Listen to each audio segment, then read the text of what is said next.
We don't really know when the house was built. What we do know is that this is the house where my mom and her siblings grew up in. These walls have seen the birth of my aunts and witnessed our republic, 2 wars, a dictatorship, a monarchy, and a democracy.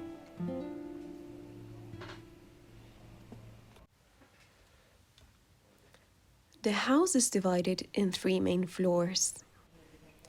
Starting from the downstairs area, the first thing you see is el almacén.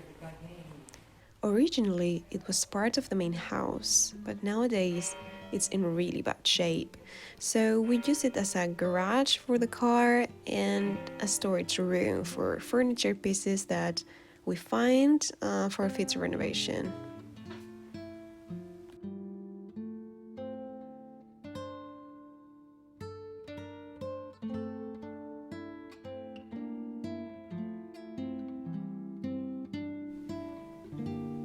Walking through el almacén, you encounter el patio. This outdoor area is essential if you want to survive the high temperatures of a Spanish summer, but it needs some real love as it has been devoured by nature.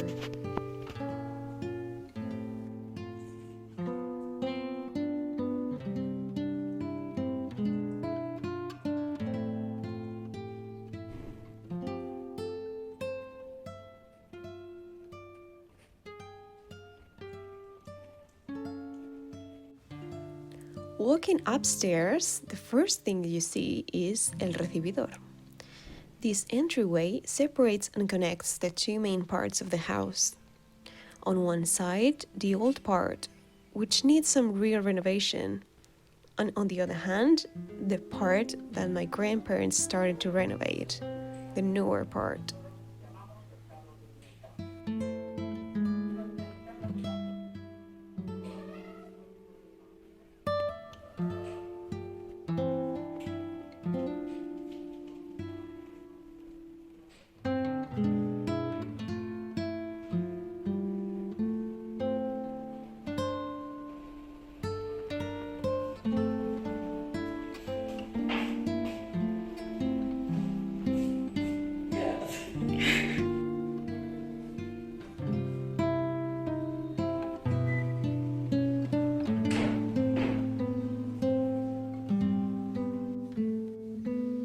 Starting from the old part, in front of the entryway, you encounter the first bedroom. It's quite large, but also really cold and dark, as it doesn't have any windows.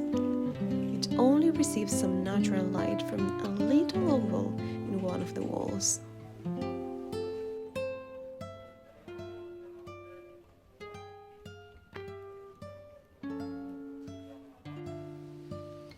It also has a little door that leads into the next bedroom, the master suite.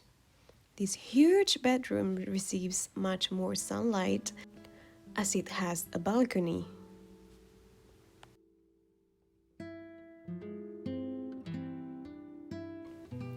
This bedroom has another huge door that leads into the sala de estar.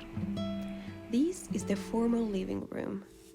However, we only use it in summer, as in winter it is absolutely freezing. It's so big and the ceilings are so high that it's very hard to warm up. Moreover, the isolation in the balconies and doors is nearly non-existent, so the air comes in and out perfectly.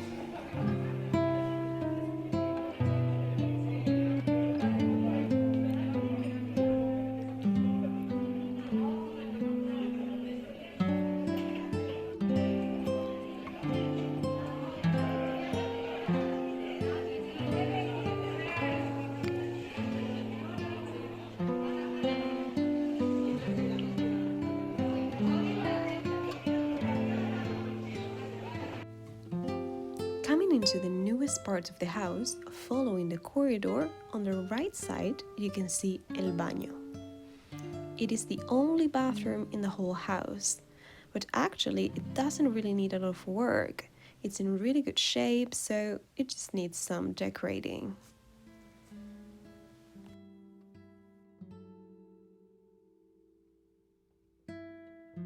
Just in front of the bathroom you find the last bedroom. It used to be a kitchen, actually, but my grandparents renovated it, so it doesn't need a lot of work. However, it has a lot of leaks on the ceiling, so we need to treat the humidities and paint the walls, as well as changing the decoration.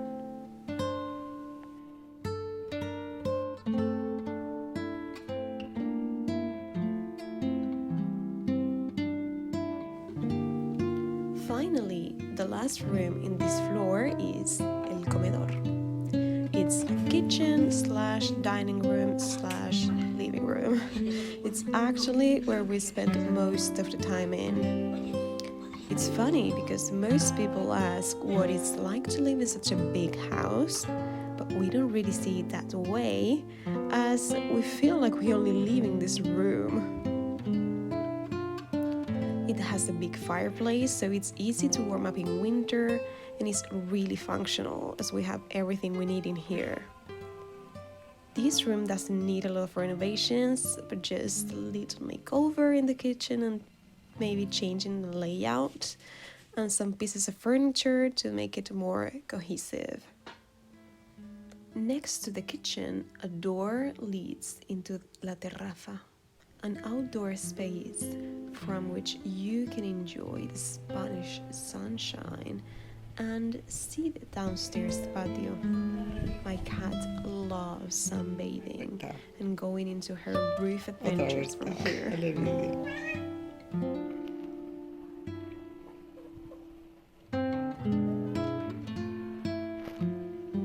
Qué bonita. Luego hacemos varias propuestas cómo se hace. Going upstairs, we get into the second floor, la cámara. It's actually called that way because it was the place where people used to store their grain.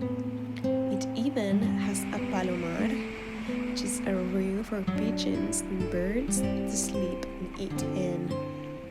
And of course, the most iconic characteristics of this house, the roof,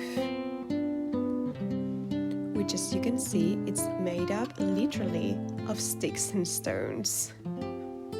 It's quite a dangerous area as the floor is in very bad shape and the roof has some serious leaks, so when it rains it pours in here.